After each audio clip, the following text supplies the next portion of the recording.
उद्भवतो आणि डिसेंबर मध्ये बाळशूचा जन्म झाल्यामुळं त्याला संबोधले एलिनो. पण तुम्हाला एक सांगू देतो, एलिनो कधी उद्भवतो? डिसेंबर मध्ये. आता इंग्रजी महिने कधी सुरू होतात? जानेवारीला. आपल्या महाराष्ट्रात पाऊस कधी येतो? जून मध्ये येतो आणि एलिनो डिसेंबर मध्ये उद्भवतो. मग डिसेंबर मध्ये एलिनो येईल ना, त्या अगोदर तर आपला पाऊसच निघून चालला. म्हणून म्हणतो एलिनो असं या नसो, दरवर्षी आपल्या महाराष्ट्रामध्ये पाऊस येणार, ते करायला येतात. आता तुम्हाला एक सांगितलं, या ठिकाणी शेतकरी जमले म्हणून सांगतो. बरेच जण काय म्हणतात, पायावर माणसा वीज पडते. महिलाचं बिलकुल म्हणतात पायावर माणसा वीज पडते.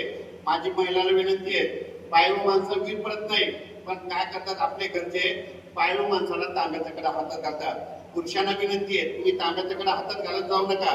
तांब्याच्या कडा तुम्ही हातात घातलं, बाहेर विजा कडकडायला लागल्या आणि तुम्ही बाहेर गेलात तर बिलकुल तुमच्या अंगावर वीज पडते. विजा कडकडत जाताना हातामध्ये तांब्याचं कडं घालायचं नाही.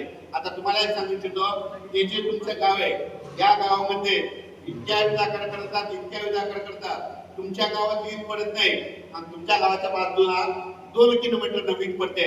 मग तुमच्या गावाच्या विजा कोण वाचतं? तर तुमच्या गावाच्या विजा वाचवणारा कोण आहे माहितीये का? तुमच्या गावाचं ते मंदिराचं कळस आहे. वाटल्यास वहीमध्ये लिहून ठेवा, भविष्यात जर तुमच्या गावात वीज पडली ना, तुमच्या गावाच्या मंदिराच्या कळसावर पडेल, कळस तुटून जाईल, पण बाजूच्या घरावर पडणार नाही. कशा कासा दाखवतोय म्हणून वाटल्यास वहीमध्ये लिहून ठेवा, भविष्यामध्ये मंदिरावर विजा पडलेल्या अशा घटना तुम्हाला पेपरमध्ये आलेल्या दिसतील. आता त्या विजेबद्दल सविस्तर